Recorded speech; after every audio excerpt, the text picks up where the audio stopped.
Meus queridos amigos, boa tarde. Responder os desencarnados. Eu queria escutar os encarnados agora. Meus amigos, boa tarde. Muito boa tarde a todos, encarnados e desencarnados. Queremos dizer da nossa alegria de poder estar aqui com vocês no Galera Espírita para falar sobre um tema tão instigante. A gente vai falar então cerca de 1 hora. Vamos fazer um pequeno intervalo para um lanche, tem um lanche, né? E depois a gente retorna e vocês vão poder apresentar perguntas somente por escrito, tá certo? Vocês fazem as perguntas, no segundo módulo a gente tenta responder as perguntas de vocês. Lembrando, pessoal, que sejam sobre o tema. Se não for sobre o tema e houver tempo, a gente responde também. Se não, a gente deixa, não é, com o pessoal aqui da organização, para que a gente possa então ter mais tempo para falar sobre sexualidade, homossexualidade e espiritualidade. É o tema que nos foi proposto então para esse nosso encontro. O tema é extenso, já fiz ele, não é? Em Aracaju, por exemplo, para vocês terem ideia, com 10 horas de duração. Hoje a gente tem 1 hora e mais meia hora de perguntas. Então a gente vai ter que fazer um super compacto, né? Usar aqueles programas de compactação, o zip e tudo, para poder tirar o que for mais importante para vocês, tá joia? Então vou contar com a colaboração de todos vocês nesse instante. Bom, para a gente começar, vamos falar de alguém que tem muito a nos ensinar sobre controle mental, sobre poder de vontade, força, determinação, não é? Um espírito que se tornou célebre não só pela caridade, pela humildade, mas também por essa qualidade de resistir a tantas coisas com o seu alto poder mental. Quem sabe que espírito é esse que eu estou falando?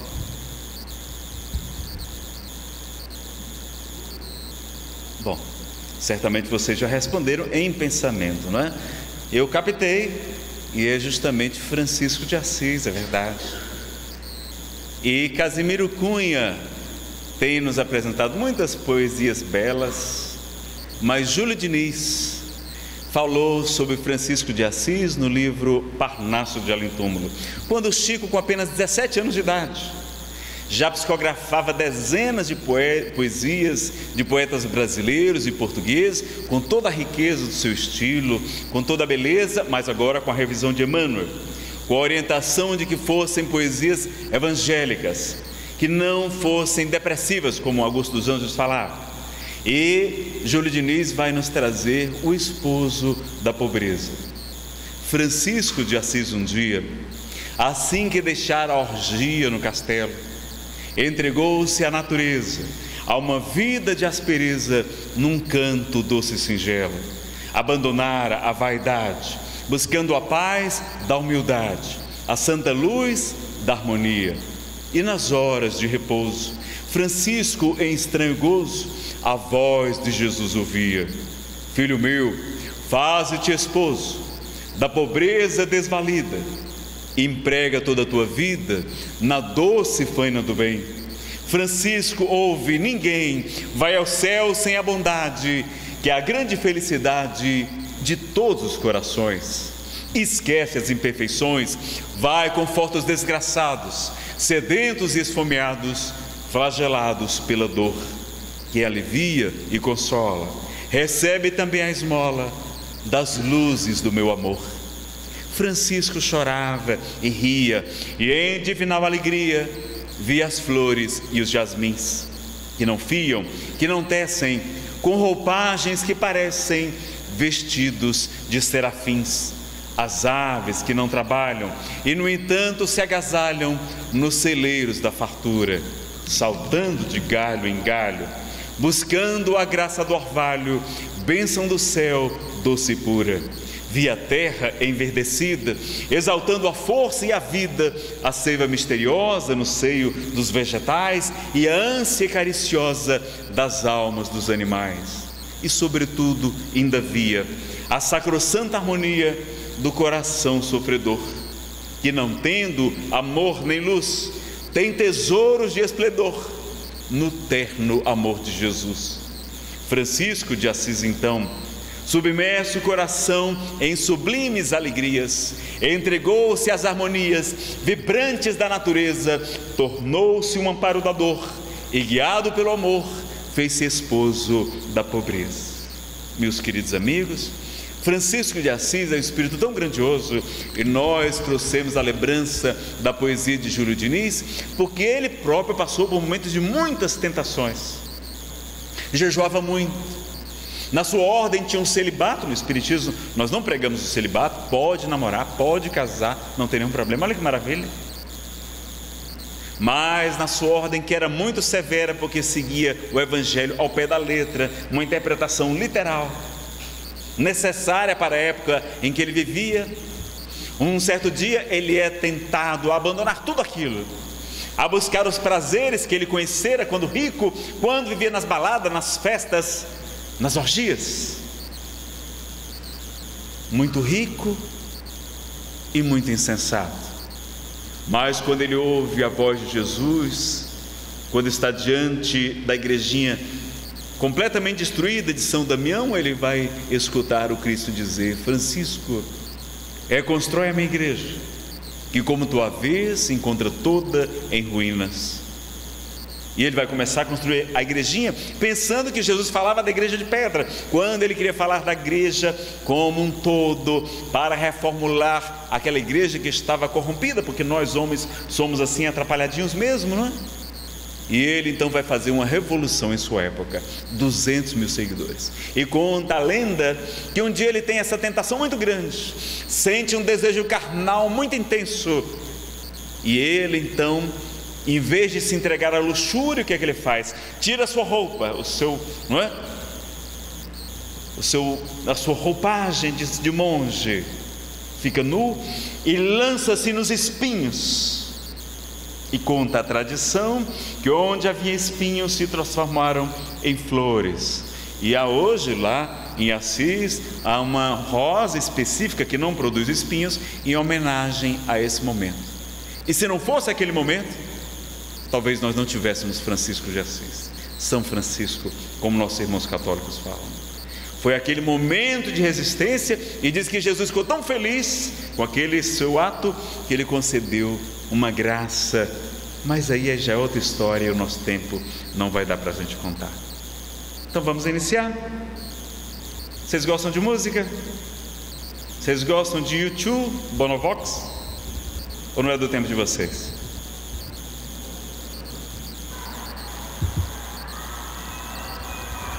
Pavarotti e Amigos. Uma letra para a gente refletir. Se puder apagar essas luzes aqui da frente, melhor.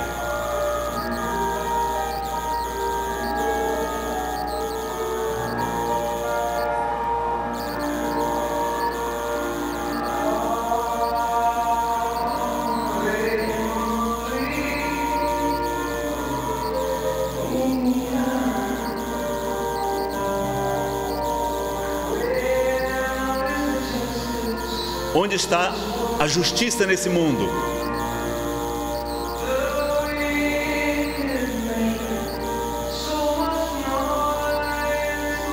Os maus fazem tanto barulho, mãe, e os bons, os corretos, fazem um silêncio,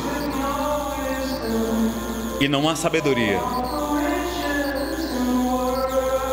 em toda a riqueza do mundo. Mas uma doença, uma moléstia incurável.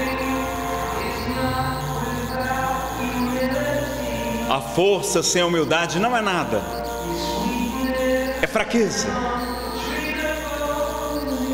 é uma doença incurável. E a guerra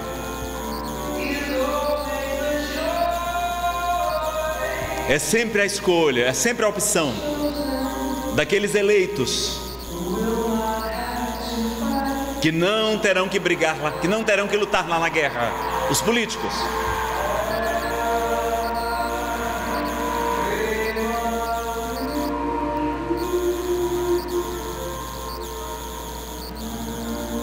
Ele mudou a letra, não é? Está cantando em inglês. Agora o Pavarotti vai cantar em italiano. Aí você já conhece, eu não vou precisar repetir, traduzir para você.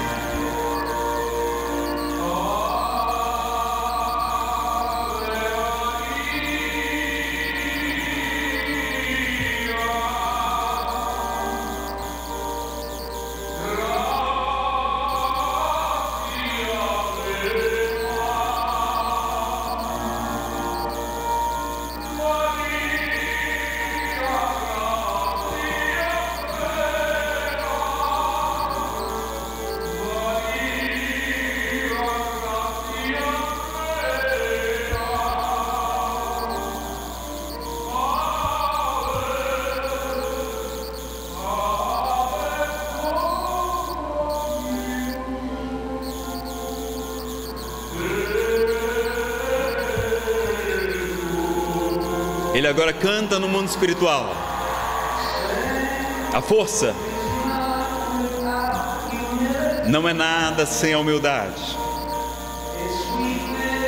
É fraqueza, é doença. É uma doença incurável. E a guerra é sempre a escolha dos escolhidos, dos eleitos, que não terão que lutar nela.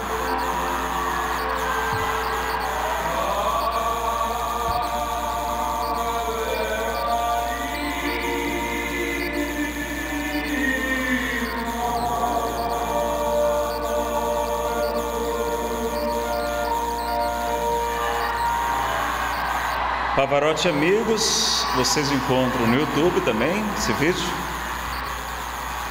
É só procurar Bono e Pavarotti, Ave Maria. Vocês encontram lá também no YouTube, tá certo? O YouTube tem muita coisa boa também, né, pessoal? Bom, vamos falar então sobre sexualidade e espiritualidade. Vimos ali que os fortes, não é? Sem humildade, essa força, na verdade, é fraqueza, é uma doença, às vezes incurável, que é o nosso orgulho. Então vamos falar um pouquinho sobre sexualidade, espiritualidade, fazer as pazes aqui com esse microfone. E vamos ver o que é que você já conhece sobre esse tema. Questão número 200 do Livro dos Espíritos. Tem sexo os espíritos? O que é que vocês acham? Quem acha que sim, levante o braço. Quem acha que não, levante o braço. Quem está indeciso ou não sabe, agora levanta o braço. Então vocês disseram que sim ou que não? Que não tem. Vejam como esse assunto é delicado e como a gente sabe pouco sobre sexualidade. Porque qual é a resposta dos espíritos superiores? Não como entendeis. Então tem. Então os espíritos têm sexo, sim, mas de uma maneira que a gente não entende. Por quê? Pois que os sexos dependem da organização física do corpo, não é? Há entre eles amor e simpatia baseados na concordância dos sentimentos. Essa é a resposta à questão 200. Veja como a gente tem dificuldade nesse assunto. E na questão 201, o que é que Kardec pergunta? Em nova vivência, em um novo corpo, não é? Pode o espírito que animou o corpo de um homem agora animar o corpo de uma mulher e vice-versa? Qual é a resposta?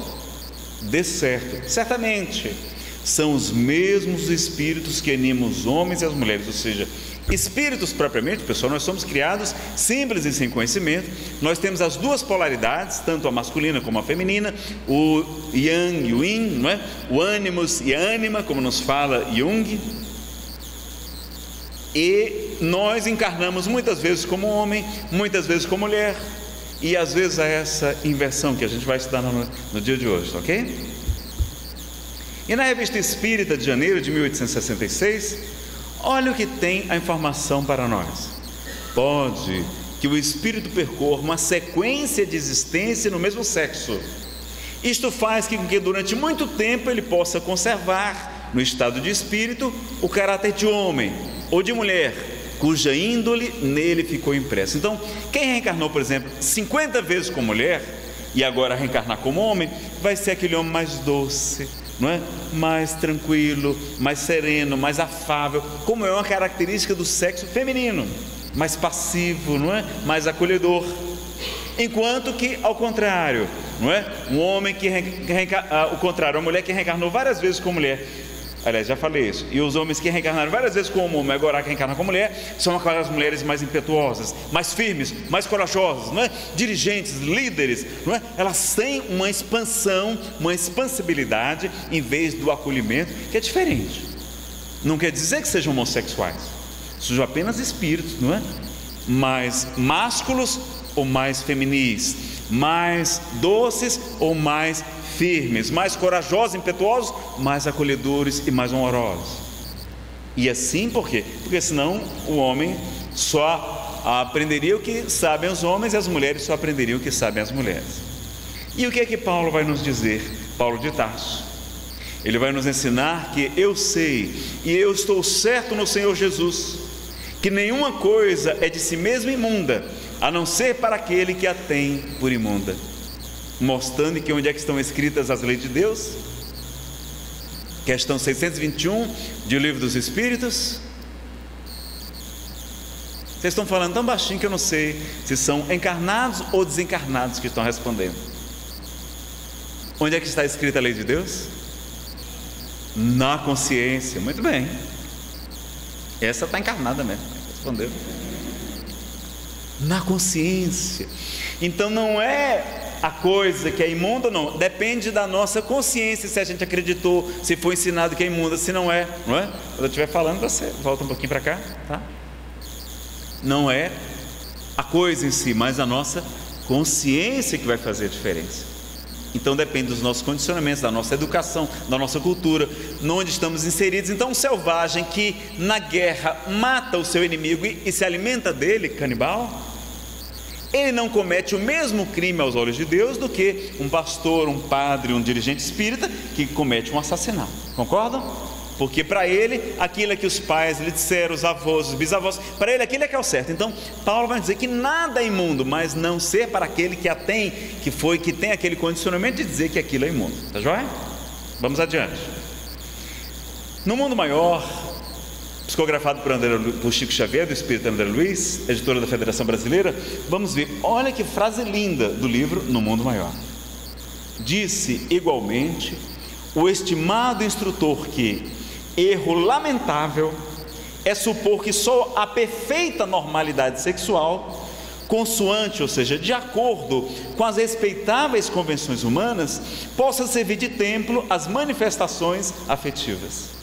O campo do amor é infinito em sua essência e manifestação. É infinito em sua essência e na sua manifestação, de como é que ele acontece, como é que ele se materializa, o amor, não é? Emmanuel vai nos dizer que o sexo é espírito e vida, a serviço da felicidade e da harmonia do universo. E Chico Xavier vai nos dizer que o espiritismo contribuirá decisivamente para que os temas do sexo sejam tratados no mundo com devido respeito. Olha como o espiritismo tem uma função, e vocês que conhecem a doutrina espírita têm um papel fundamental nesse assunto, não é? Que a gente vai verificar.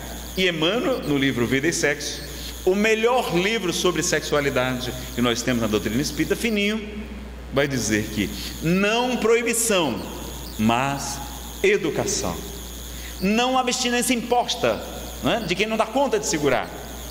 Como alguns frades até abandonaram a ordem dos frades menores, e Francisco os liberou, que os amava e compreendia, não é? Porque eles queriam casar-se, e era natural que quisessem casar. Francisco vai até criar a ordem dos frades, terceira dos frades de São Francisco, a ordem terceira dos franciscanos, que eram pessoas que podiam casar, que podiam ter seus negócios, podiam ter bens, mas tinham que frequentar a igreja, que respeitar a autoridade do Papa, que tinham que pagar o dízimo, contribuindo com a sua, não é, edificação, com o crescimento da igreja. Não abstinência imposta, mas emprego digno da sexualidade. Não indisciplina, não indisciplina, mas controle. Não impulso livre, mas responsabilidade.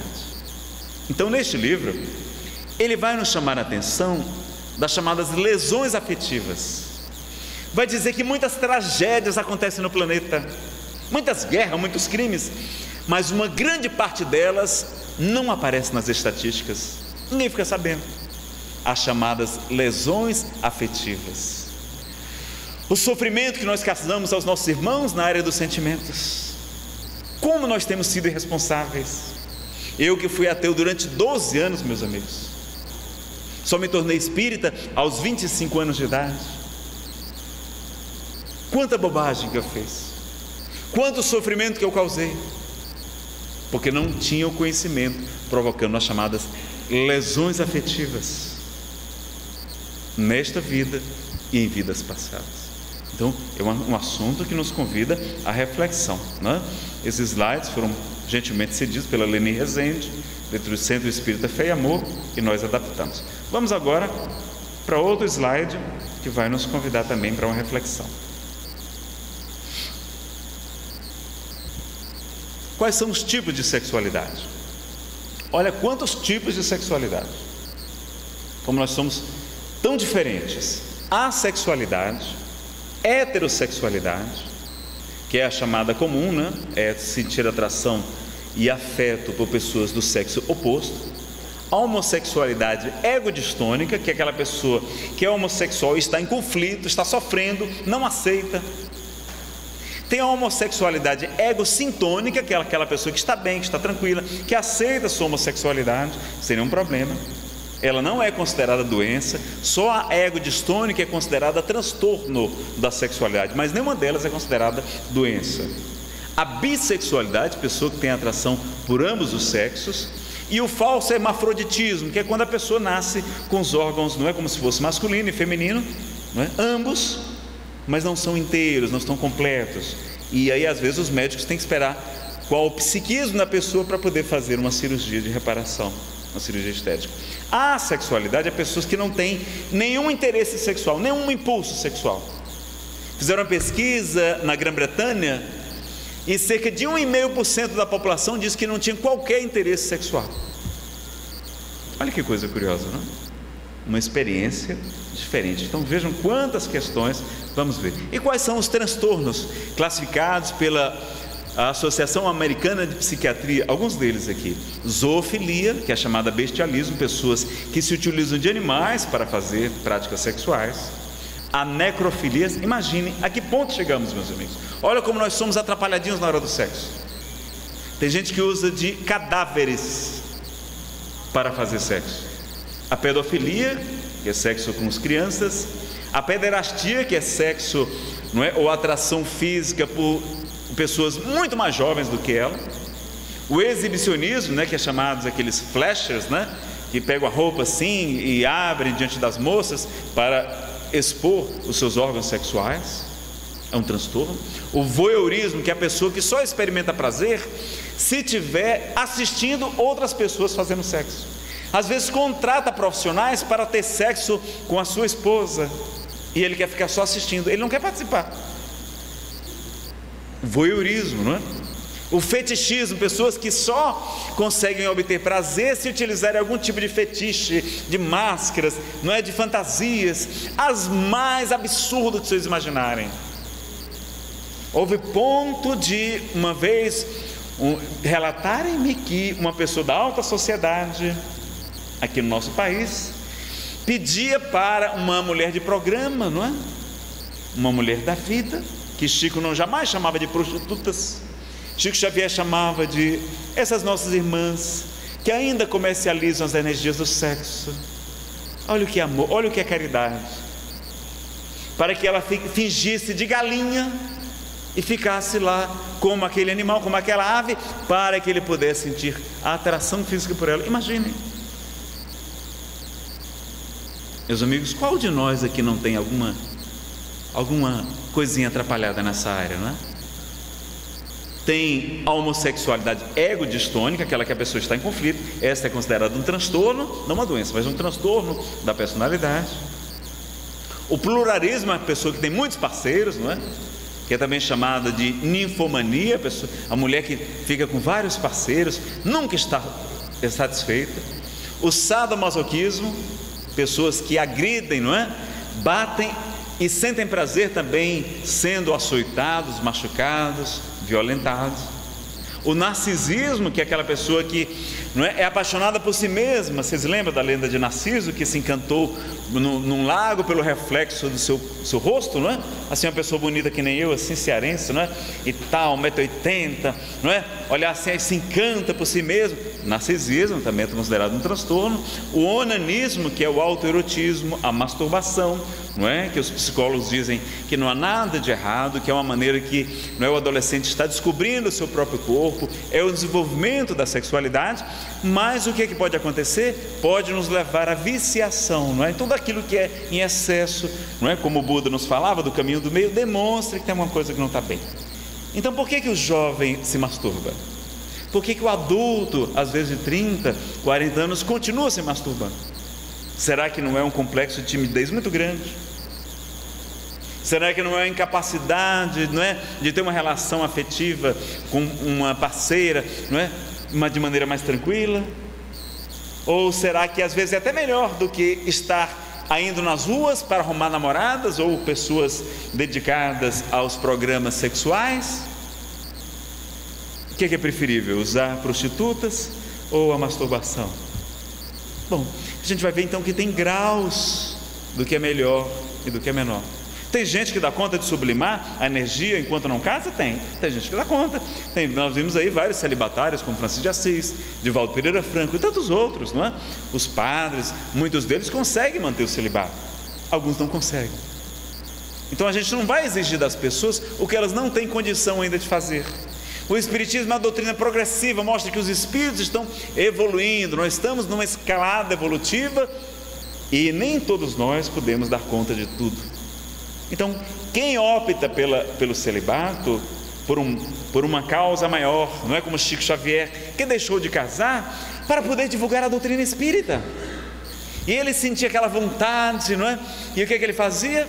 Ia fazer longas caminhadas, corridas, para canalizar aquela energia do sexo toda para a atividade física. Vocês sabiam que a gente pode canalizar, a gente vai ver aqui, para várias atividades a energia da sexualidade, sim, porque é a mesma energia criativa, é a energia co-criadora, é a mesma da imaginação, da invenção, que a gente pode colocar às vezes num prato de sopa que a gente leva para uma pessoa carente, numa visita que a gente faz para uma pessoa enferma, a gente leva aquela nossa energia da criatividade, da fecundidade, para ajudar o doente a se recuperar. A gente sai ali calmo, tranquilo, né?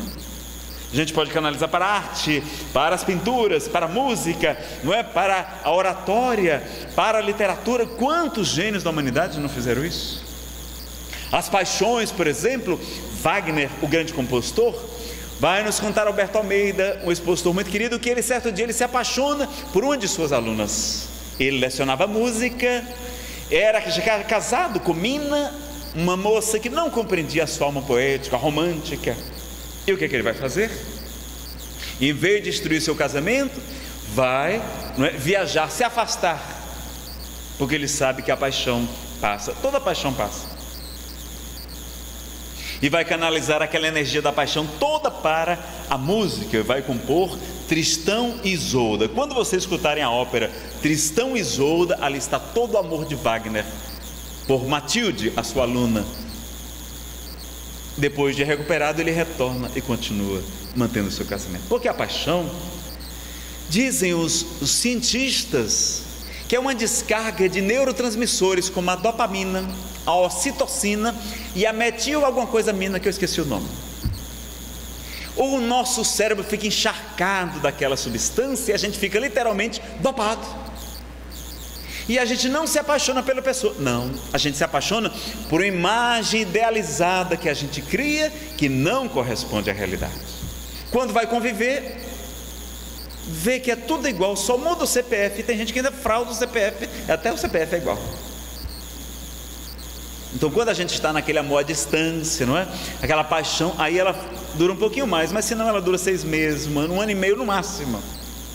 Depois que comem 1 quilo de sal juntos, como a gente fala lá no Ceará, a gente acaba a paixão e vai ficar o quê? O amor, que são vários tipos de amor, né? Nós temos o amor à atração física, que é a epitomia dos gregos.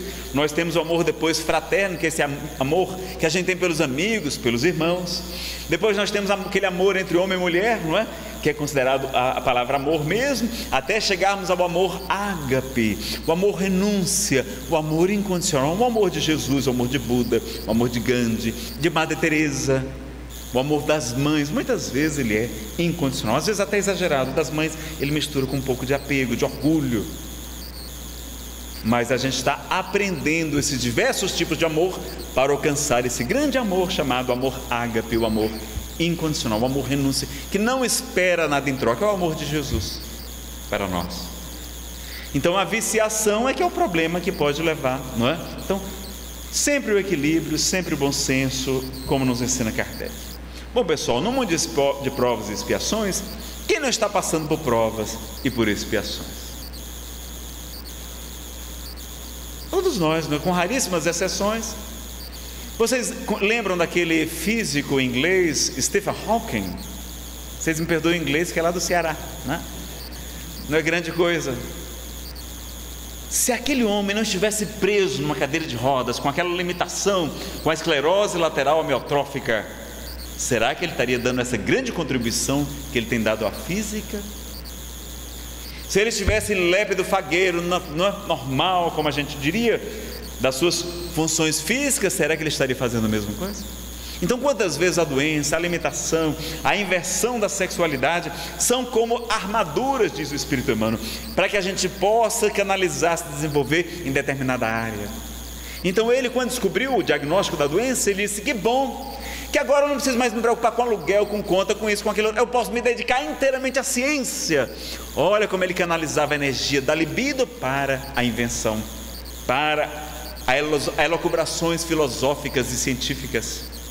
Às vezes o marido está lá no laboratório, passa horas e horas, quando chega em casa não quer saber da esposa, ela acha que ele tem outra. Não tem não, é porque ele canaliza toda a libido para a invenção, porque a mesma energia da criatividade é energia sexual, né? Daqui a pouco a gente se acerta aqui. E a sexualidade, meus amigos, nós temos as fases oral, anal, genital, segundo Freud. Quantas carências afetivas nós substituímos pelo cigarro, pelo álcool, pela comida, né? Como se fosse uma chupeta. A gente coloca a colher do garfo na boca, a comida, ou então um copo de cachaça, ou o cigarro, como uma carência, não é, afetiva do seio da mãe. Os complexos de Édipo e de Eletra, não é, são explicados perfeitamente pela reencarnação. Freud achava que todo filho é apaixonado pela mãe e é adversário do pai, e que toda filha é apaixonada pelo pai e é adversária da mãe. Não é verdade, mas em alguns casos o antigo amante retorna como filho, a antiga esposa agora é filha, e a antiga amante é que é a mãe, e a menina, ela quer ser a namoradinha do papai, ela quer sentar no banco da frente, e quer que a mãe sente atrás, e a mãe tem que dizer: não, minha filha, você tem que sentar no banco de trás, porque nesta encarnação quem é a esposa dele sou eu,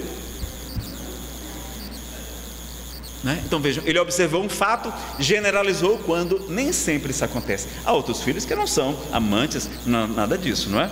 Então vejam, o que é que Jesus vai nos falar? Ele vai nos dizer no seu evangelho que no reino dos céus ninguém se casa nem se dá em casamento, mas todos são como anjos do Senhor. Quando eu fizer assim é para você mostrar a câmera lá. Ninguém se casa nem se dá em casamento, mas todos são como anjos do Senhor, não é? Ele vai falar nos eunucos de nascença, os eunucos feitos pelos homens e os eunucos pelo reino de Deus, não é? Então o que é que ele está querendo dizer? Meus amigos, ele está dizendo o seguinte: quando o espírito chega na condição de espírito puro, de espírito muito superior, ele já não precisa mais casar, ele já está equilibrado nas polaridades masculina e feminina, ele já tem tanto o ânimos como ânima, ele está em equilíbrio perfeito. Já não tem mais aquelas carências de ter que ter um amor, de ter que ter uma parceira, um marido que precisa, não está desencalhado, tem que estar encalhado, tem que desencalhar. Não, nada disso. Ele já está pleno do amor de Deus. Aí Jesus vai falar dos eunucos de nascença, ou seja, aqueles que já nasceram com a sexualidade e outras questões. Vai falar os eunucos feitos pelos homens. Havia tempos em que se castravam os homens para cuidar, por exemplo, dos haréns. Eles eram castrados para não molestarem as moças, não é? Do sheik. Havia na época da Idade Média homens que eram castrados para que mantivessem a voz aguda, fina, para os espetáculos públicos. E havia, como ainda há, os eunucos pelo reino de Deus, aqueles que abrem mão, renunciam a ter uma vida sexual saudável para entregar-se ao celibato por uma causa maior. Tranquilo? Questão do celibato? Vão anotando as perguntas de vocês para no intervalo a gente fazer. E a pulsão sexual, meus amigos, é muito poderosa. A gente tem que tomar muito cuidado com a pulsão sexual, porque é uma força quase irresistível. Vou fazer um exemplo aqui. Cadela no cio. Imagine um cachorro velhinho, doente, magro, está ali só mesmo quase o cadáver ambulante. Ele está tão velhinho, tão doente, tão fraco, que já está perto de desencachorrar, né? De desencarnar o cachorrinho. Se aparecer uma cadela no cio, soltando os feromônios, né? O que acontece com aquele cachorro? Ele parece que um espírito incorpora nele. E ele vai lá, enfrenta o pastor alemão, o Rottweiler, o Pitbull, o que tiver na frente. Ele apanha, mas fica lá latindo. É a pulsão da sexualidade. É muito forte. Animais se matam na natureza, disputando as fêmeas. Vejam, sobretudo no homem, não é nenhuma questão machista não, mas no homem parece que a testosterona tem um efeito tão poderoso do desafio, é o mesmo hormônio do desafio, dos duelos, da imposição, não é, de querer ser mais que o outro, que o homem chega ao ponto de estuprar uma mulher. Como é que a pessoa tem desejo sexual de uma vítima que está lá chorando, desesperada, aflita, ele com uma arma, com uma faca? Como é que este homem tem essa força sexual naquele instante? Vejam como é perigoso. E nós estamos encarnados, estar encarnado é muito complicado, pessoal, porque nós estamos sob a influência desses hormônios. Kardec pergunta o porquê da guerra na questão 642 do Livro dos Espíritos, e eles vão responder que a predominância da natureza animal sobre a natureza espiritual. Nós somos mais animalizados do que espiritualizados. Então a gente tem que tomar muito cuidado, porque a gente é frágil. A pulsão sexual é muito poderosa. Vejam que as mulheres, em regra não, mas os homens, eles chegam a atacar as fêmeas, não é? As mulheres, e violentá-las, que é um trauma imenso para a pessoa. Então vejam que a gente passou muitos anos, né, de repressão na Idade Média, e depois de todo o período de repressão, como se fosse um pêndulo, a gente vai assistir o movimento contrário. Então houve um momento de libertinagem, não é? Então assistimos no festival de Woodstock, na Califórnia, não é? Uma festa, um grande show onde foi proclamada o sexo livre, a sexualidade sem responsabilidade. E Chico Xavier disse: olha, sexo livre não é amor, porque o amor pressupõe responsabilidade. Então não era amor livre, como eles falavam, era sexo livre e responsável. E aí foi aquele excesso, né? Que nós estamos vendo hoje ainda, os reflexos nas músicas, né? Em toda parte tem sexualidade. A gente já está encarnado, já tem os instintos, e aí fica vendo os estímulos. A gente vai andar num site na internet, está lá, você quer namorar comigo, piscando, está lá, não é? Olha aqui, sites eróticos, todo lugar que você vai tem. A revista, quando a gente abre a revista comum de notícias, está lá o corpo da mulher exposto como se fosse uma mercadoria, para vender qualquer coisa, desde cadeira até avião, tem lá sempre uma modelo bonita, com roupas provocantes, para quê? Para chamar-nos a atenção, não é verdade? Como é que a gente vai se manter equilibrado? Sim. Então estar encarnado é complicado, temos que considerar isso. Vejam que Chico Xavier dizia: olha, Emmanuel fica falando essas coisas, mas é porque ele está desencarnado, mas ele vai reencarnar. Dizem que até reencarnou por volta do ano 2000 aqui em São Paulo. Ninguém sabe o lugar, não é? São especulações que se faz. Isso é bobagem. E Chico disse: olha, eu quero ver quando ele estiver reencarnado, se ele vai dar conta de fazer tudo que ele prega, se ele vai praticar tudo que ele diz, porque estar encarnado é muito difícil. O próprio Cristo já nos disse: O espírito está pronto, mas a carne é fraca. Ou seja, a gente tem que ter essa humildade e reconhecer as nossas limitações. Então não ficar dando mole, não deixar se apaixonar porque as paixões são úteis. Ela é um anseio da alma para que a gente possa se perpetuar, para que a gente possa amar, porque a gente tem muito medo de sofrer, muito medo de amar. Diz o Espírito Guia, por Eva Perracos, um trabalho não espírita, no livro Criando União, o significado espiritual dos relacionamentos. Uma médium austríaca que Divaldo se refere no seminário Perdão e Auto-Perdão. Então vejam, se a gente deixar ficar alimentando aquelas fantasias, o melhor remédio para a paixão é o quê? Distância. Ou então conviver logo para ver que não é nada daquilo. Então, canalizar essas energias sempre que for necessário para que a gente mantenha o nosso equilíbrio, o nosso bem-estar. Porque nesta época em que os senhores se encontram, e eu me encontrei até bem pouco tempo, faz pouco tempo que eu era jovem, estou aqui com, vocês devem ter na faixa até de 21, eu estou com 28 e tal, 28 quase que de espiritismo, brincadeira. 44 não parece, parece mais, mas é 44 e tal. Então a predominância da natureza animal e o espírito está pronto, mas a carne é fraca. E a importância do amor, olha que coisa curiosa. A expositora Anete Guimarães, que ela é médica, ela verificou pesquisas feitas na Alemanha que comprovam que sexo realizado sem amor não faz bem para a saúde e gera uma espécie de tensão residual, Pode mostrar ali. E a gente vai lembrar de Joana de Anjos, que nos diz que é como a água salgada do mar: quanto mais sorvemos, mais bebemos a água salgada, mais nós ficamos com sede. Então, o sexo, quando é praticado sem amor, ele não consegue ativar o circuito de papéis, que é o circuito de recompensa que está no nosso sistema límbico, e a pessoa sente prazer, mas fica faltando alguma coisa a mais.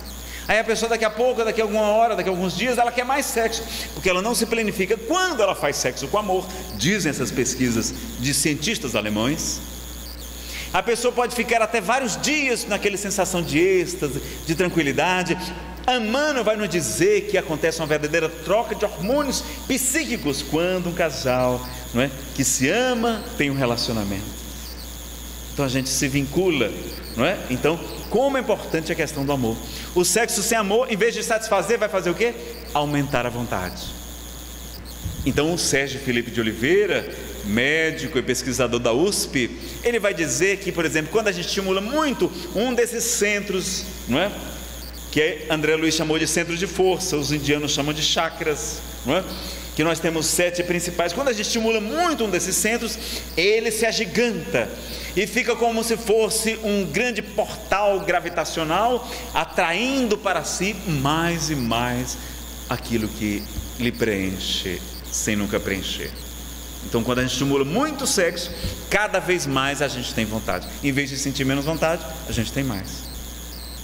Nazareno, como é que a gente faz para não ficar pensando tanto, nessas coisas, do sexo? Que não é nenhum problema, Mas quando a gente quiser se manter em equilíbrio, como é que a gente faz? Conta-se que Buda estava ensinando seus discípulos a meditar, e havia um deles que não estava conseguindo, e foi conversar com Buda e disse: mestre, eu não sei o que acontece comigo, mas eu fico ali tentando meditar, mas o meu pensamento vai para lá, vai para tal lugar, não consigo silenciar minha mente, acalmar meus pensamentos, eu não consigo, o que é que eu faço? Buda sorriu e disse: não tem nenhum problema nenhum, você pode pensar em qualquer coisa, só não pense no macaco. Esse macaco é aquele animal, o macaco, pense em qualquer coisa, só não pense no macaco. Ele achou estranho, Voltou até a sua cela, onde ele meditava. 2 horas depois ele retorna: mestre, eu não consigo tirar o macaco da cabeça. Então, quando a gente combate muito um pensamento, a gente está o atraindo. É como eu dizer para vocês: não pensem na cor vermelha. Todo mundo pensou, não foi? Então não deve ficar dizendo. Tem gente que na hora da prece vai dizer assim: olha meus amigos, vamos deixar todos os nossos problemas, do lado de fora daqui da casa espírita. Aí todo mundo lembra dos problemas. Já viram isso? Não, nada disso. Falar só de coisas positivas, coisas boas. Então, o quê? Leituras edificantes, não é? Palestras, encontros de jovens, estudo, trabalho, não é? As várias atividades que a gente pode desenvolver, não é? A amizade, os amigos. Quando a gente mantém a mente ocupada com coisas boas, a gente naturalmente não fica pensando, focando tanto na questão da sexualidade, que é um impulso natural. As paixões são úteis ao progresso, diz o Livro dos Espíritos. Elas decuplicam as nossas forças, multiplicam por 10. É como se fosse um cavalo que, bem adestrado, leva o homem a grandes distâncias, mas se estiver fora de controle, coloca a vida do cavaleiro em risco. Então a gente pode usar aquelas energias, não é? Como a pulsão sexual, para canalizar para as boas coisas, para a criatividade, para a invenção, para a música, para a literatura, para tantas áreas, e até para a mediunidade, dizem alguns, não é? Conflitos que a gente tem, né? Que a gente conhece na era do amor, causas de sofrimento, separação da família, depressão, violência, assédios, bullying, uso de drogas, suicídio, por conta de muitos conflitos na área da sexualidade. Tudo isso pode acontecer, inclusive o suicídio. Então é por isso a importância da gente esclarecer esse assunto, porque muita gente hoje no mundo se mata por conta de conflitos na área da sexualidade, porque a sua igreja diz que é pecado, que tem que reprimir, que não, que tem que casar. Aí o que é que ele vai fazer? Às vezes a pessoa é homossexual, mas aí vai casar com uma mulher, por exemplo, um rapaz casa com a moça, e ele não a ama, ele sente atração pelo sexo igual ao dele, mas vai casar para quê? Para ficar de bem com a sociedade, para ficar bonito na fita, né? E qual foi o pecado que Jesus mais condenou, pessoal? Qual foi o maior defeito que Jesus combateu? Não foi hipocrisia, não, foi a falta de amor. Por isso que ele reforça o amor a Deus sobre todas as coisas, o amor ao próximo como a si mesmo, e ele mais tarde vai dizer: eis que vos deixo um novo mandamento, amai-vos uns aos outros, como eu vos tenho amado. Como é que Jesus falaria para alguém que está em conflito com a sua sexualidade, está num corpo diferente do seu psiquismo, que está aqui na terra, não é? É uma mulher reencarnada, e encontra o seu grande amor, como se fosse um homem, ela agora no corpo também de homem. Como é que você vai deixar o seu grande amor? Como é que você vai viver esse conflito, meus amigos? Para agradar a sociedade, que nós temos muito medo da rejeição, isso é vaidade, querer agradar a todos é vaidade, além do excesso de preocupação com a aparência pessoal. E o que é que Jesus falaria para eles? Então vejam como a doutrina espírita nos convida a refletir sobre esse assunto, a saber que existem esses problemas e a nos ajudar a lidar com eles também. Então, quantas pessoas cometendo suicídio, por quê? Porque vão para esses casamentos de aparências, e vocês deram a resposta certa. O segundo maior defeito, aliás, o primeiro entre os fariseus, os doutores da lei, que Jesus chamou a atenção, foi justamente a hipocrisia, que é o quê? O fingimento, é o casamento de aparências, é fingir algo que a gente não é. Então eu vou pedir para a pessoa fazer o que Jesus mais combateu entre os fariseus, que ela case por aparência só para agradar a sociedade, e ser injusto, ser desonesto com a sua esposa e com seus filhos. Não é? Não vamos exigir isso, não faz sentido, tá certo? Vamos avançar. Então nós temos essa bipolaridade, o yin e yang, o ânimos e ânima de Jung. Lembrem da história de George Sand e Frédéric Chopin. Vocês conhecem a história? Pedi o pessoal da conversa paralela aí para a gente avançar mais rápido. O pessoal que está animado ali na conversa. Essa história é legal. Eu sei que a palestra não é grande coisa, mas essa história é legal. Dizem que Frédéric Chopin era aquele grande compositor, não é? De uma alma muito feminina, muito doce, romântico, poético. E ele vai se consociar com George Sand. Era uma moça que tinha hábitos extremamente viris, másculos. Ela usava chapéu de coco, roupas masculinas, provocando um grande escândalo na Europa em sua época, porque ela dizia que para os seus livros poderem ser bem escritos, ela tinha que se passar de homem por homem, e assinava com o nome masculino, George Sand. Eles vão ficar juntos, ter um relacionamento perfeitamente saudável, e aí conta-se que um dia eles estão num bangalô nas Ilhas Maiorca, conhecida pelas suas tempestades tropicais. Houve um momento em que houve uma chuva muito forte, e depois que acabou, ficou uma goteira no bangalô. E Chopin, em vez de consertar o telhado, o que ele vai fazer? Ele toma do piano, escuta aquela melodia da gota d'água e vai compor uma música chamada A Gota d'Água. Quando vocês escutarem A Gota d'Água de Chopin, é uma goteira caindo. E George Sand, o que ela vai fazer? Vai ficar lá em pé esperando. Terminou? Aí ela pega a escada, a maleta de ferramentas, vai lá no telhado e bang, bang, bang, conserta o telhado. Há algo errado com eles? Não. Mas eram dois espíritos nas polaridades invertidas e vivendo perfeitamente, não é, na sua condição, apesar dos escândalos, porque passaram, mas felizes com a sua condição sexual. Então, quais são as vantagens da inversão, por exemplo, como eles passaram? Olha, como a gente pode ver até vantagens também. Um aprendizado, não é? Nós vamos saber o que as mulheres sabem, os homens vão saber, as mulheres vão saber o que os homens sabem. Vamos harmonizar, vamos equilibrar esses centros de força que podem estar aviltados, podem estar desequilibrados. As mulheres vão aprender a falar menos. Olha que maravilha. Dizem que as mulheres falam de 7 a 9 mil palavras por dia. Os homens falamos de 3 a 5 mil palavras por dia. É quase o triplo, não é, que as mulheres falam. E olha que maravilha, nós vamos finalmente entender as mulheres. Os homens, né? Ninguém nunca consegue entender as mulheres. Finalmente vamos entendê-las quando a gente voltar como mulher. E agora imagine aqueles machões halterofilistas amamentando gêmeos. Vai ser uma coisa linda, não é? Olha que maravilha que é a criação, não é? Então vejam, meus amigos, que tudo é para o nosso bem. É como Paulo nos fala: de tudo dai graças, porque tudo concorre para o bem daqueles que amam o Senhor. Então essas inversões é para o nosso crescimento espiritual, para que a gente aprenda os diversos tipos de amor e as qualidades de cada um do sexo. E o que é homossexualidade? Bom, Divaldo Pereira Franco, no seminário Sexo e Obsessão, vai dizer que homossexualidade não é tara, não é doença, não é uma enfermidade, não, que homossexualidade é uma experiência evolutiva. Experiência evolutiva, não é?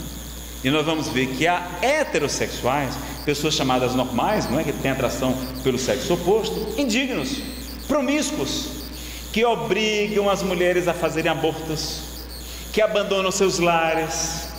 E há homossexuais, pessoas muito dignas, trabalhadoras, dedicadas, inclusive nas casas espíritas. Algumas delas a gente vê trabalhadores muito dedicados, muito discretos, não é? Pessoal, há tanta gente que, não é, que tem essa inversão que a gente nem imagina.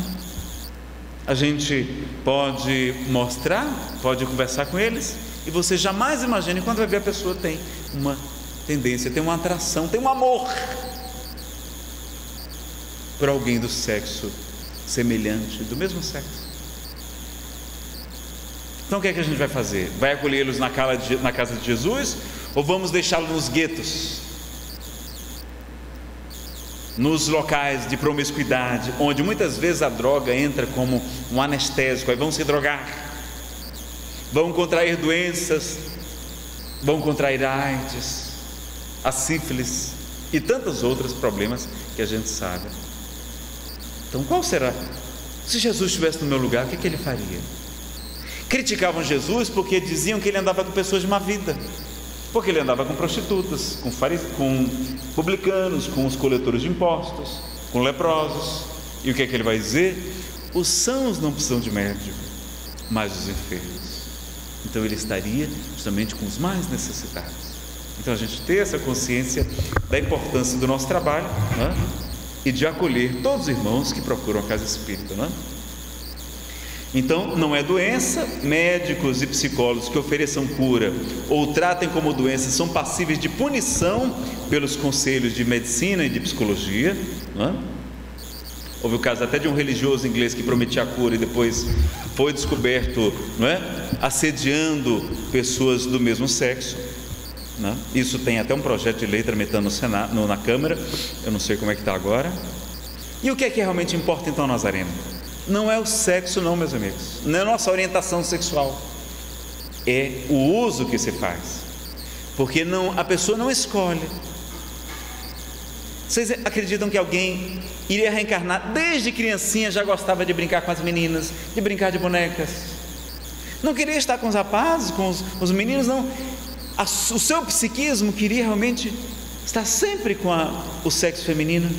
Vocês acham que é fácil encarar os preconceitos, ainda hoje que existem na nossa sociedade, os homofóbicos, não é? Não, não é escolha, opção sexual, não, é orientação sexual, ou muitos outros nomes que a gente pode utilizar. E vejam que fizeram uma pesquisa com homofóbicos, pessoas que têm aversão à homossexualidade. Pegaram dois grupos, um de pessoas que se sabiam que tinham raiva, que tinham aversão, não é, que se indignavam com práticas homossexuais. Colocaram um aparelho de modo a medir o nível de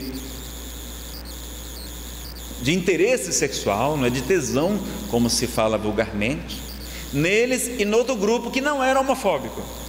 E colocaram filmes onde havia relacionamentos homossexuais. Você sabe o que aconteceu?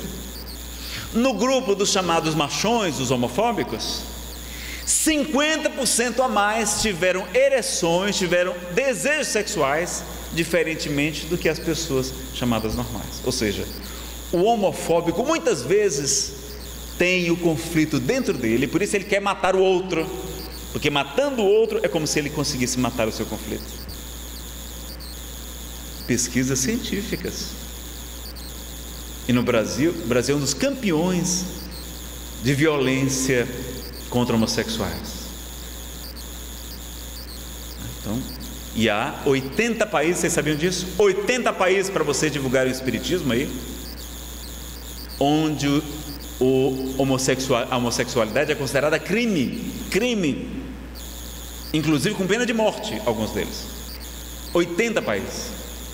Vocês que nasceram no Brasil, coração do mundo, pátria do Evangelho, que é o maior país espírita do mundo, por causa de quem? De Chico Xavier. Se Chico Xavier tivesse nascido na França, a França seria o maior país espírita do mundo, eu não tenho a menor dúvida disso. Foi o maior divulgador com os livros, com o seu trabalho, com o seu exemplo, com a sua vida, com o seu amor, com o seu respeito, não é?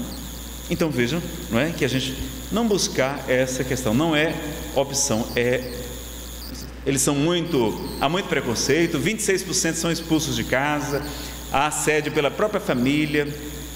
Então a gente pode falar de identidade de gênero, de orientação sexual, de papel sexual, mas não de opção. A pessoa não escolhe não, pessoal, ela já nasce com aquelas questões, não é? Possíveis causas da homossexualidade, para a gente concluir. Que oração, pessoal, não estou enxergando aqui. 3 para 5? Então a gente está pertinho do nosso intervalo, né? Vamos concluir a homossexualidade? Falar sobre a homossexualidade rapidinho.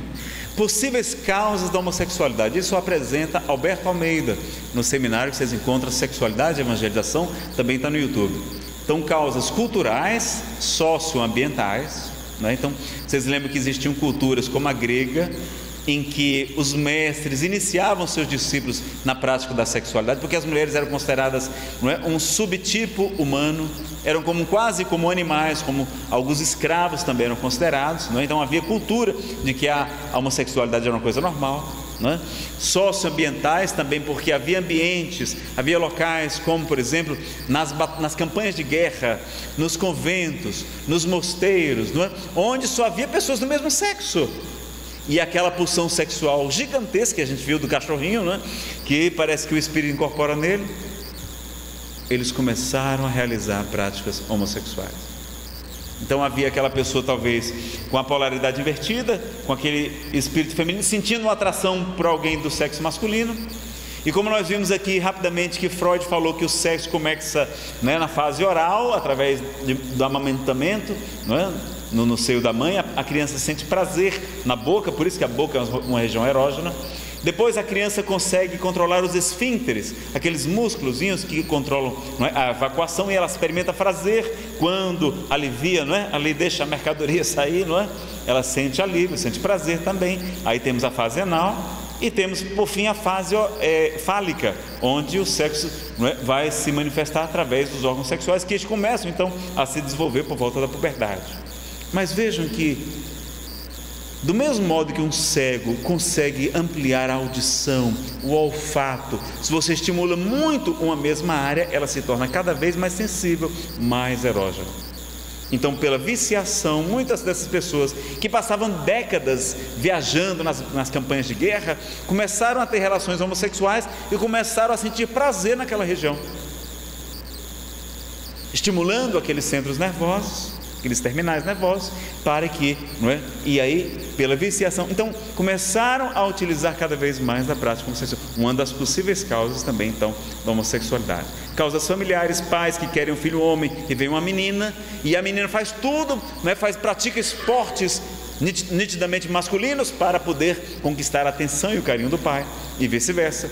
Traumas, não é? Como, por exemplo, a pedofilia, é muito mais comum do que os senhores imaginam, meus amigos. Quantas crianças são violentadas pelo pai, pelo padrasto, pelo tio, pelo primo, pelo sobrinho que frequenta a nossa casa. Olha a pulsão sexual, como é poderosa. Então, esses traumas, às vezes, são tão grandes, sobretudo quando essa figura é muito significativa do ponto afetivo, que às vezes a menina, por exemplo, que foi violentada, ela não consegue ter prazer com um parceiro do sexo oposto, porque aquilo para ela é fonte de muita dor, de muito sofrimento. Então os traumas desta vida e de vidas passadas também podem provocar, não é? Essa aversão, o afastamento das relações heterossexuais também, não é? Traumas de vidas passadas. Alberto Almeida conta uma história muito curiosa. Ele estava tratando uma moça que dizia que era homossexual, mas que ela não estava plena, não estava feliz, não se sentia realizada, tinha alguma coisa errada com ela. E ela disse: Alberto, quando eu me aproximo de um rapaz, você sabe o que acontece? Eu sinto nojo, eu sinto um mal-estar imenso. Na hora que a gente começa a tirar a roupa, eu fico completamente enojada e eu vou embora e não consigo ter relacionamentos com o rapaz. Eu só consigo ter relacionamento com moças, mas eu não estou bem, eu sinto que tem alguma coisa errada.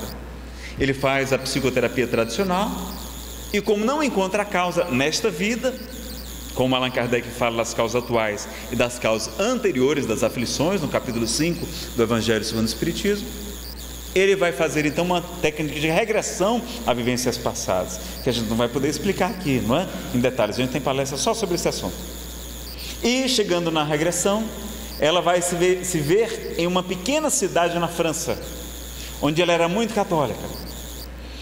Foi um dia consultar-se com o sacerdote na própria paróquia, na casa paroquial, e ele, que não tinha uma atração física muito grande por ela, estando sozinhos, ele a violenta sexualmente. Ela fica desesperada, aquele misto, não é?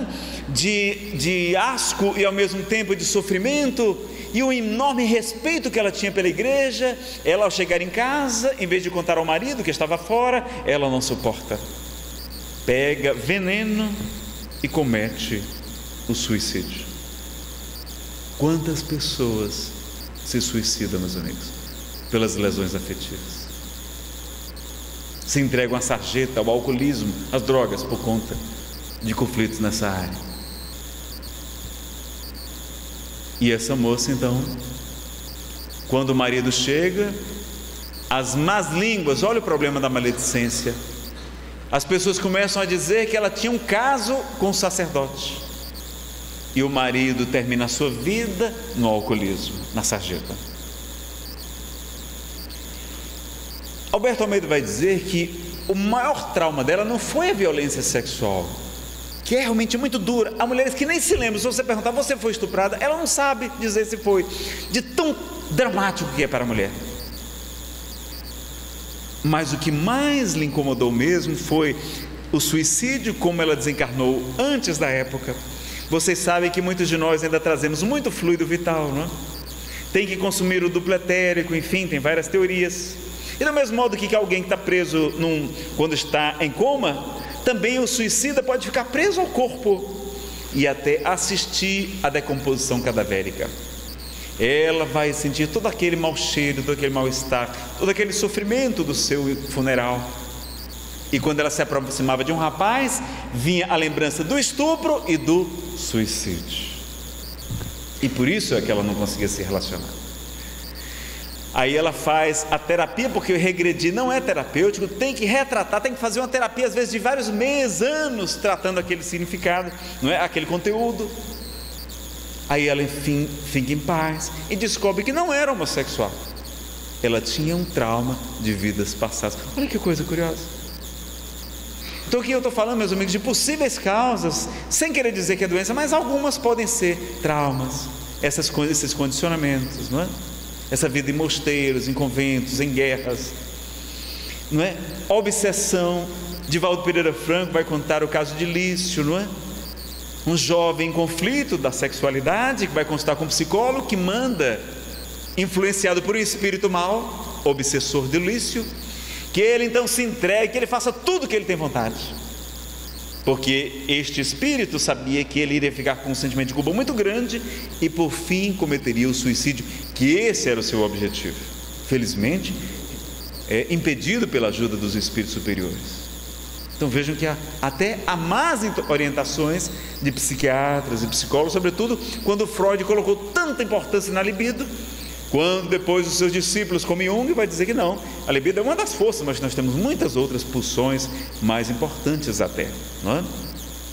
Outro caso de um senhor que procurou Divaldo e diz: olha, Divaldo, eu não sei o que acontece, eu sou casado, eu tenho até filhos, mas eu sinto um pulso homossexual imenso, não é? E aí eu saio pelas saunas, pelos clubes, e quando não encontro ninguém, eu vou na rua, e até os mendigos que tem, eu os contrato para ter uma relação sexual comigo, e eu vou cometer o suicídio.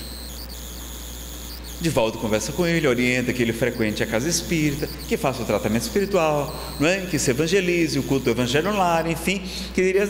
E naquele dia Divaldo passa muito mal, e ele diz: não, eu estou bem, não havia nada, motivo para estar assim, e percebe a presença de um espírito. Era um espírito masculino, e ele dizia assim: você está tentando me roubá-la, ela é minha. Ela apenas veio nesta vida travestida de homem, mas ela é minha amante. Eu estava como que numa ilha deserta, gozando dos meus prazeres, e veio você atrapalhar, como se fosse uma ponte para tirar de lá, da ilha, e eu vou lhe destruir, disse o espírito para Divaldo. E Divaldo disse: olha, meu irmão, o senhor me desculpe, mas nós vamos ajudar o nosso irmão sim, e essa ponte é de aço inoxidável alemão, e o senhor trate de... E aí foi começar a esclarecer. O espírito foi atendido na reunião mediúnica de desobsessão, não perdoou a antiga amante, que agora era um homem, não é casado, aquele que nós falamos, mas resolveu não fazer mais mal a ele. E depois de algum tempo, ele vai chegar à mansão do caminho trazendo o bebezinho, feliz da vida, em paz, tranquilo, tinha feito o tratamento espiritual, estava bem mais tranquilo, quando ele aparece com um bebezinho para Divaldo. Joana de Ângeles, a sua mentora, se apresenta de Divaldo. O antigo amante retornou para os braços da amada.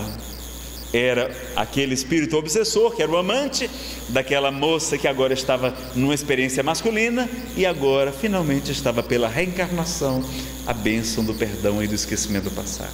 Olha que coisa fantástica também que nós temos na vasta literatura espírita também, essas questões da obsessão. E há a questão da inversão da polaridade, como nós falamos, que não quer dizer que seja homossexualidade. É o caso de Chopin, é o caso, não é, de George Sand. Alguns dizem que Chico Xavier, eu não estou querendo fazer especulação aqui, mas muitos dizem, não é, no livro Chico Xavier, Diálogos e Recordações, não é? São entrevistas com Arnaldo Rocha, que conviveu muitas décadas com Chico, e ele vai dizer que aquela foram uma das reencarnações primeiras de Chico como homem. Ele foi muitas vezes mulher, daí porque Chico era tão doce, tão suave, tão meigo. Quando as mães vinham lhe visitar chorando por conta da perda de um ente querido, Chico quantas vezes abraçava e chorava junto com elas. Era um amor diferente, não é? Não era um homem comum, era um homem que já tinha um amor que as mulheres já sabem, o amor incondicional. Bom, meus amigos, então a gente vai promover o acolhimento. O Espiritismo é o consolador, ele não é o condenador prometido por Jesus, não. Jesus veio para os que sofrem, para os perseguidos, Já falamos aqui, a Madalena, ex-prostituta, é o maior exemplo de transformação do Evangelho. Jesus aparece primeiro para ela do que para sua mãe, do que para Pedro, do que para João, o discípulo amado, porque ela fez a grande transformação de deixar aquela vida que, diz Humberto de Campos, era realmente uma prostituta, protegida pelos patrícios romanos, muito rica, mas depressiva, e queria experimentar o grande amor, que é o amor de Jesus, não é? Uma pesquisa que nós não queríamos deixar de registrar, não é? Para a gente concluir, os perigos da prática do sexo anal sem preservativo.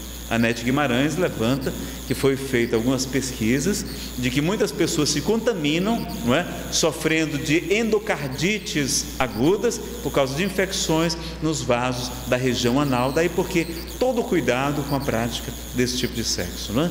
A gente então convida vocês a assistir o seminário de Anete Guimarães sobre homossexualidade, sobre sexualidade para os jovens, que ela fez na cidade de Jales. Vocês encontram no YouTube, não é? O auxílio progressivo, orientar contra, não é? A pessoa chega na casa espírita com o problema da promiscuidade, das drogas e do conflito. Como é que a gente vai fazer? A gente vai fazer aquela doutrina progressiva, não é? Que a natureza não dá saltos. Primeiro, dizer, meus amigos, meu amigo, não tenha tantos parceiros ou parceiras, porque você está se expondo, não é? A muitos espíritos vampirizadores. Tente ter um parceiro só, é o primeiro passo. O segundo, as drogas. Nas drogas também você está ali exposto a muitas influências negativas. Então vamos tentar deixar a droga e orientar para o tratamento da dependência química, que tem sempre uma doença junta, a comorbidade. A pessoa não vai buscar a dependência química porque quer não, tem uma depressão, tem um transtorno de ansiedade generalizada, tem um transtorno obsessivo compulsivo, não é? Tem um transtorno afetivo bipolar, tem uma esquizofrenia, tem um conflito sexual, tem um conflito na área dos relacionamentos, uma timidez muito grande. A pessoa busca a droga porque está faltando algo nela, e é essa chamada doença comorbidade, que se não for tratada, a pessoa jamais vai deixar a dependência química, que é uma doença também, não é? Então, e tratar o conflito, deixar a pessoa em paz, harmonizada, buscar, se ela é realmente homossexual, a homossexualidade egocintônica, em que ela vai estar em paz, vai estar tranquila, mas sempre o quê? Usando a sua sexualidade com dignidade, com amor, com respeito, com discrição, não é? Não há nenhum problema de ser homossexual, porque às vezes há heterossexuais, não é? Indignos, promíscuos, como nós vimos aqui, e que são aplaudidos na casa espírita, enquanto que há quantos trabalhadores e frequentadores dedicados no bem, no amor, homossexuais, e que são dignos de nosso aplauso, de nosso carinho, porque estão utilizando bem o sexo. Não é a orientação sexual, mas o uso que vai fazer a diferença. E se a pessoa quiser, se ela quiser educar aqueles impulsos, quiser canalizar, sublimar, não é? Enfim, as várias expressões que foram utilizadas por Freud, por Sardioli, não é? Ou pela sublimação, a canalização, a educação dos impulsos, nós também podemos oferecer algum tipo de orientação, se for de interesse dela, porque cada um tem limites, tem condições de adiantar ou não, não é? No Livro dos Espíritos, na questão 912, fala da abnegação, não é? E Buda, que eu já falei. Casamento homoafetivo, nós não somos contra, pessoalmente. No movimento espírita há duas correntes, pessoal, a gente tem que falar isso para vocês, tá? Mas lá na questão 695, olha como é que está escrito lá: casamento é um progresso na marcha da humanidade, e a sua abolição seria um retorno à vida animal. Os laços de família, o casamento, é a união de dois seres, é assim que está na pergunta. A união de dois seres, não está lá a união de um homem e de uma mulher, não. Tá, a união de dois seres é uma marcha no progresso da humanidade. Os Espíritos dizem que sim. E na questão 775 vai dizer que os relacionamentos do laço de família são uma recrudescência do egoísmo. Olha, se viver em família nos ajuda a evoluir, por que proibir as pessoas homossexuais de ter uma família? Por que elas não podem, né? Tem que viver sozinhas, impedindo inclusive o avanço da humanidade? Não, que eles possam também ter os seus casamentos, seus direitos e assim por diante. A adoção de crianças, muitas estatísticas demonstram que os índices são os mesmos, de pais e mães homossexuais que têm filhos, não é? Eles têm os mesmos índices de homossexualidade de pais heterossexuais. Porque de onde é que vieram os homossexuais? Não foi de um marido e de uma mulher de sexos diferentes? Então, muitos autores, como Alberto Almeida, como Andrei Moreira, como Raul Teixeira, não é? vão ter inclusive em livros defendendo que, em vez dessas nossas crianças estarem abandonadas nas ruas, nos guetos, usando as drogas, cheirando crack, indo para a criminalidade ou para o suicídio, como seria bom se elas tivessem um lar. Claro que o ideal seria que fossem, não é, um homem e uma mulher, uma educação, né, mais de acordo com o que a sociedade aceita, mas é muito melhor que eles tenham um amparo, o amor, a orientação de duas pessoas que se amam e que desejam muito ter filhos também. Essa também é a nossa opinião pessoal. Respeitamos a todos os outros que pensam de maneira diferente, tá? Bom, pessoal, não temos, não é, mais como fazer, só lembrando que o Espiritismo contribuirá decisivamente para que os temas do sexo sejam tratados no mundo com devido respeito, disse o Chico, não é? E quando uma vez mostraram uma revista uma revista masculina, onde havia mulheres nuas, Chico estava sentado e alguém, para provocá-lo, colocou uma revista masculina, para não dizer erótica, né, no seu colo, aberta. E ele viu aquelas fotos e, como bom mineiro, continuou ali folheando as fotos. E quando terminou, ele disse: meu filho, tudo que Deus faz é lindo, não é? Olha que coisa maravilhosa é o nosso querido Francisco Cândido Xavier. Tudo que Deus faz é lindo, não é?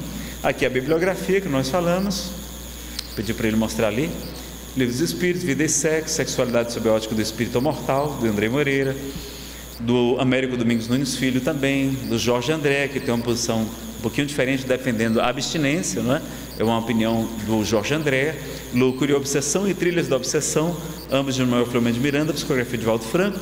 Vários vídeos, como nós falamos aqui, do Alberto Almeida, do André Moreira, do próprio Divaldo, Sexo e Obsessão, da Nete Guimarães, Seminário Sexualidade, em Jales, não é? E o nosso, que nós temos também à disposição para vocês, Sexualidade e Espiritualidade, além de várias palestras sobre o tema.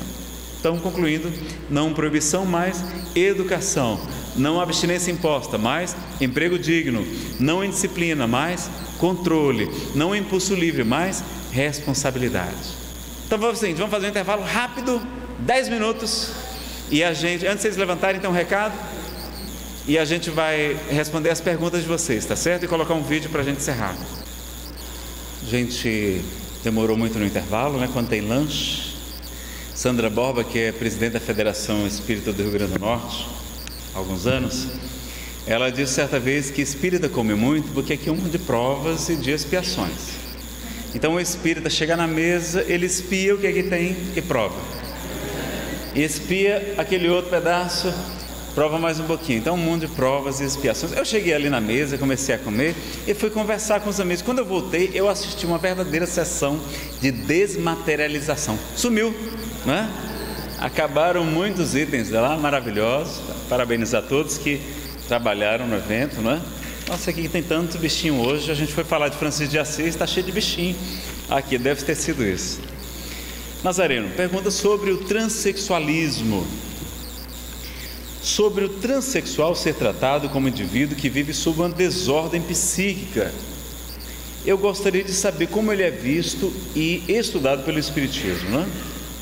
Bom, pessoal, depende do que você chama transexual.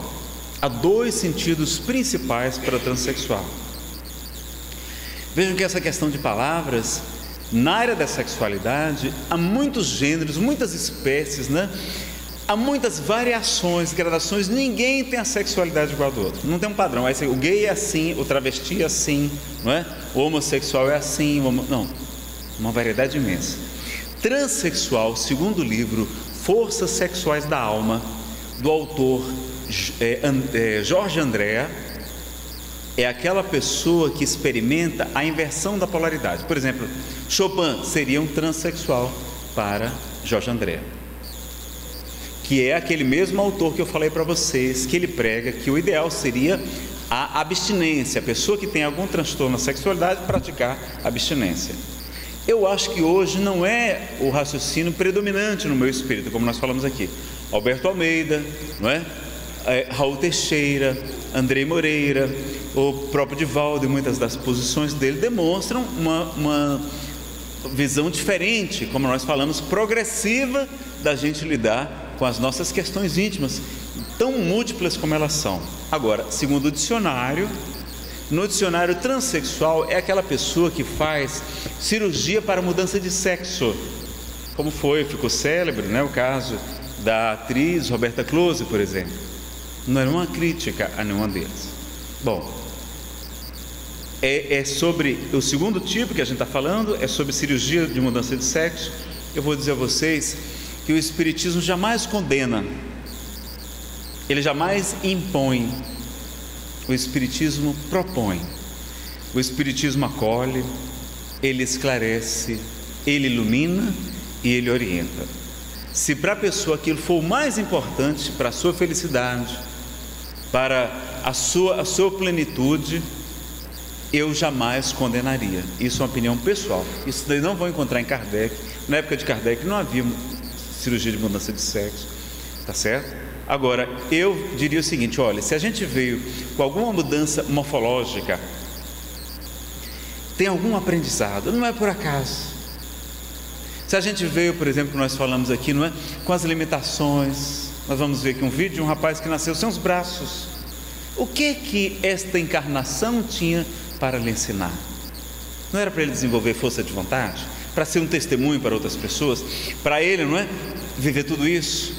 Será que quando a gente utiliza mal, às vezes, um órgão, como Jesus nos fala, se tua mão é motivo de escândalo, arranca e lança para longe de ti, porque é preferível entrar na vida, ou seja, reencarnar sem a mão, do que ter o teu espírito e teu corpo condenados?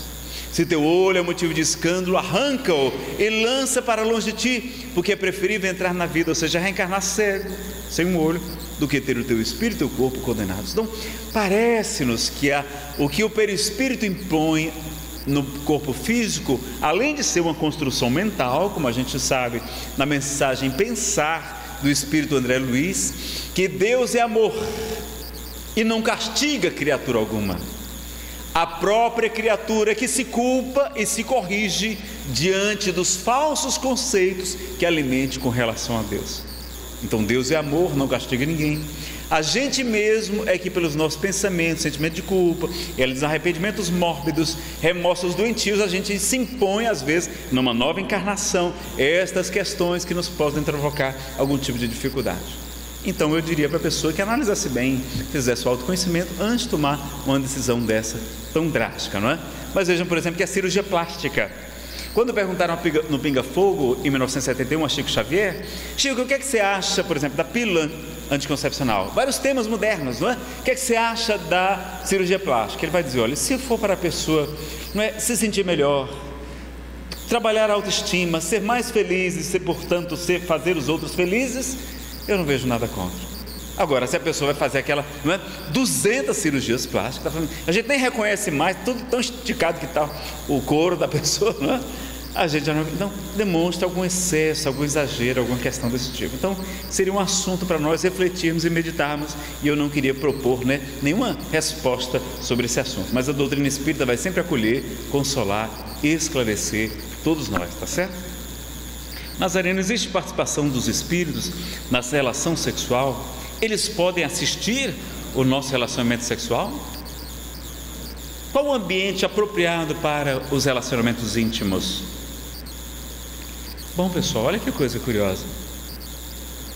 Alguns espíritos, não na época de Kardec, mas alguns espíritos vão dizer que quando nós praticamos sexo sem amor, quando nós estamos apenas ali, não é, no aviltamento das paixões, da sexualidade, aquela que até não faz bem para a saúde, que diferentemente da relação com o amor, que inibe a produção de radicais livres, que melhora a imunidade, que tem uma série de benefícios que perduram durante vários dias, segundo as pesquisas alemãs, a gente acaba, por uma lei de afinidade, atraindo espíritos que pensam parecido.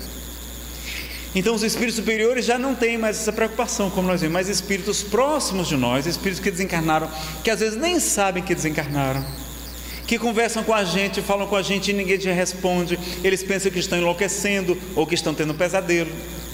Muitas vezes depois eles começam também o que? Do mesmo modo que quando a gente vai usar droga, vai usar o álcool, que é a pior das drogas, mata 7 vezes mais do que todas as drogas. Não estou dizendo para ninguém ser abstêmio completamente aqui não, mas muito cuidado com o álcool, porque ele deixa a gente permissivo.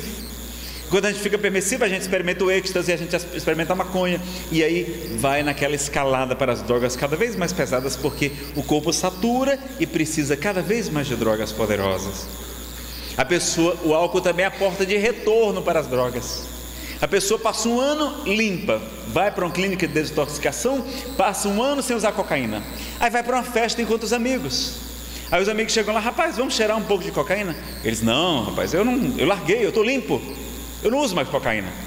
Ah, tu é muito careta, então toma pelo menos uma cervejinha. Aí ele pega a cervejinha, né? Isso aqui é água, viu, pessoal? A água, aliás, acabou. Toma uma cervejinha, e como o álcool deixa a gente mais permissivo, o que acontece? Depois de uma cervejinha, ele sabe que só uma cheiradinha não vai fazer mal não, né?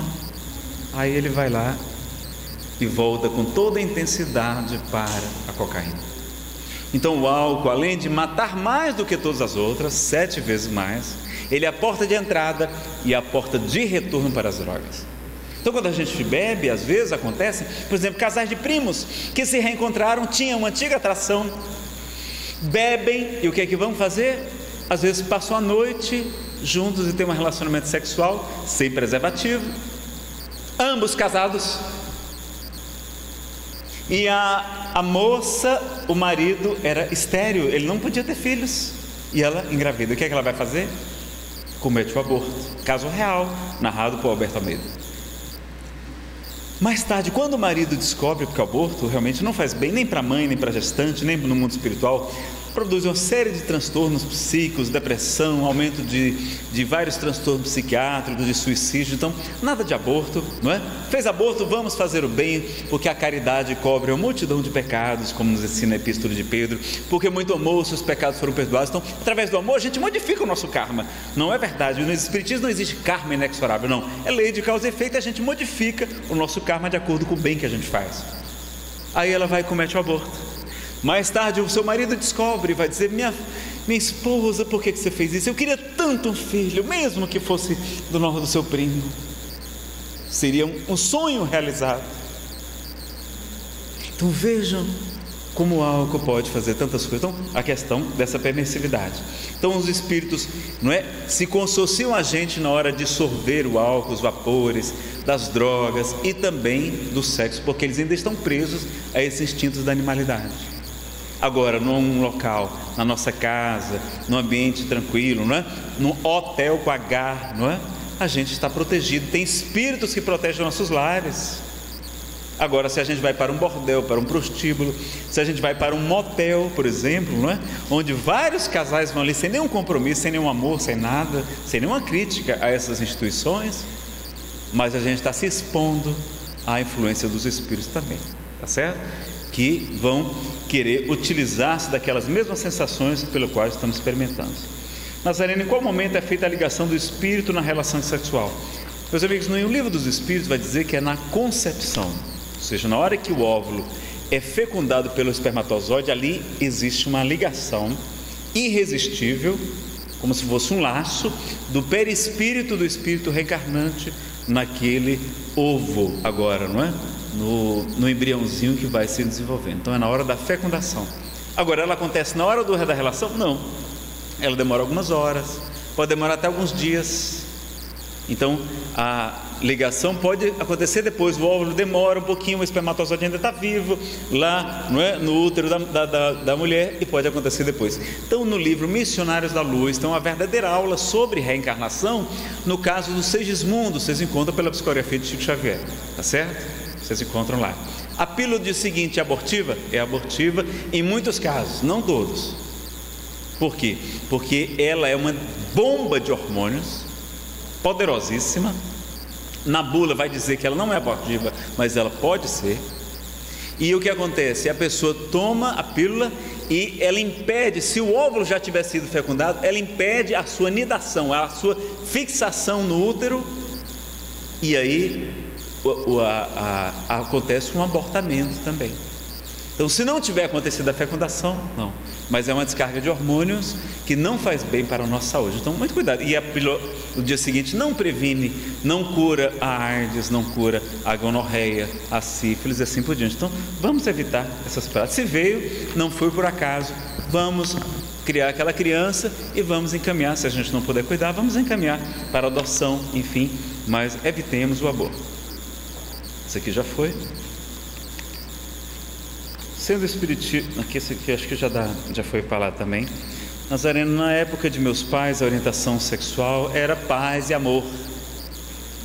Já na minha orientação era sexo, drogas e rock and roll. E depois da geração Coca-Cola. E agora a geração do YouTube, do Facebook, do sexo virtual, não é? Vou acrescentar aqui. Indique qual será a melhor para o mundo e a geração. Qual que vocês acham? Sexo, drogas e rock and roll, Coca-Cola, YouTube. A melhor orientação para a sexualidade, meus amigos, em qualquer época da humanidade, vai ser através do amor. O amor é o alimento das almas, como nos diz o Espírito André Luiz, no capítulo 18 do livro Nosso Lar. Com amor, tudo se planifica, tudo fica belo, tudo se sublima. E com essa, então, noção do amor, nós vamos viver da maneira mais bela a nossa sexualidade. Para nós encerrarmos, nós vamos mostrar aqui a força de vontade. E onde chegou tão longe um rapaz que nasceu, não é? Sem os braços, Tony Meléndez. Vocês o encontram no YouTube. Não me diga que não podes. Olha como Tony foi tão longe, e como todos nós podemos também ter uma vida tão maravilhosa e plena como Tony Meléndez teve. Pedi para reduzir as luzes, em seguida a gente faz a nossa prece.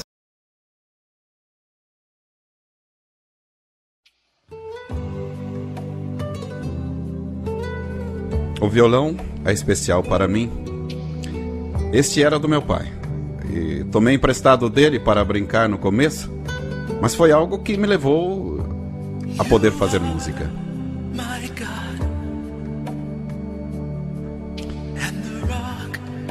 Eu sou Tony Meléndez.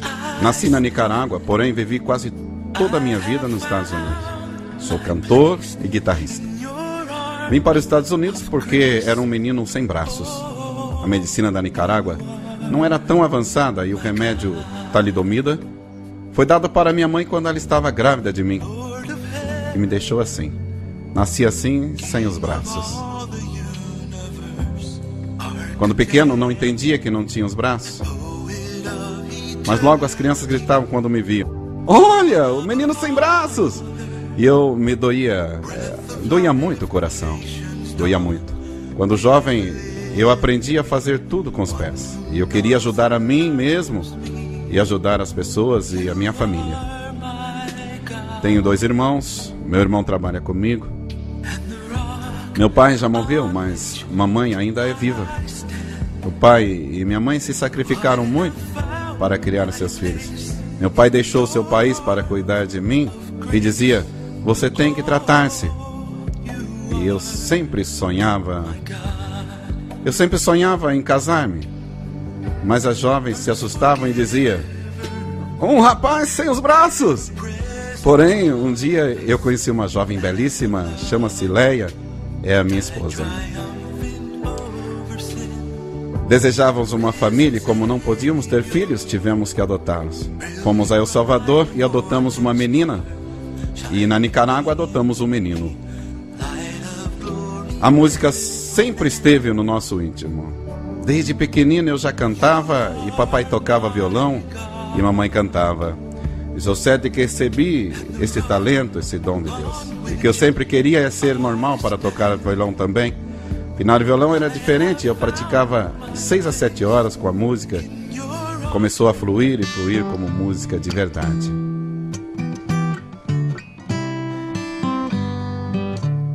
Deus me deu força de vontade, Deus me deu a minha família, Deus me deu a música. Com a música eu me sinto bem conectado com meu Deus. Isso me ajudou a receber e eu cantava de coração. Algumas pessoas me perguntavam: "Tony, por que você tem-se tão inteiro?" E eu respondo: porque tenho essas coisas, porque tenho a minha vida, porque tenho a minha família preciosa, porque tenho um coração feliz que quer cantar, quer dançar e quer viver a vida. E eu agradeço ao meu Deus porque me fez assim. E aos olhos de Deus, eu sou inteiro. Em ti confiaré, mi amor por ti Father, we are proud to present to you Tony Melendez. We fill the day with love. Today is like no other day before. Even more, you and I will never be the same.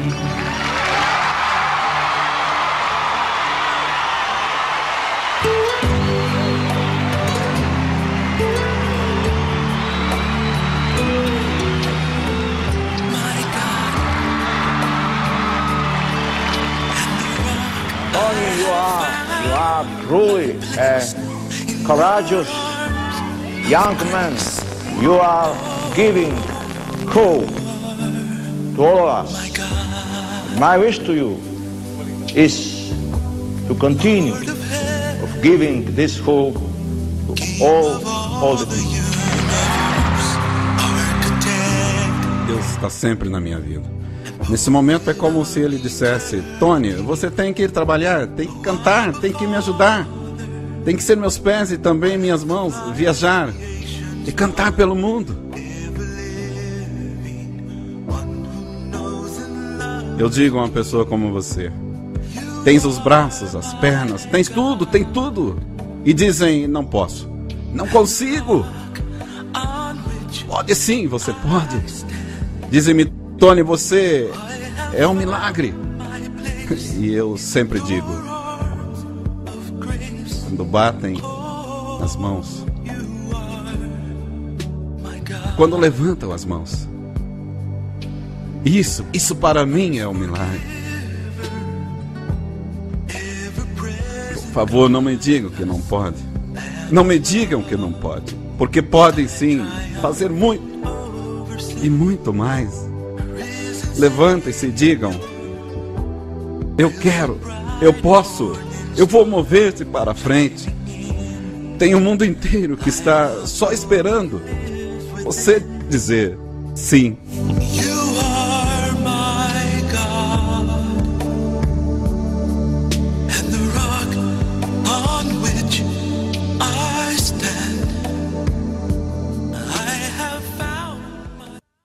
Meus amigos, se Tony Melendez, com tantas limitações, pode deixar reduzidas as luzes.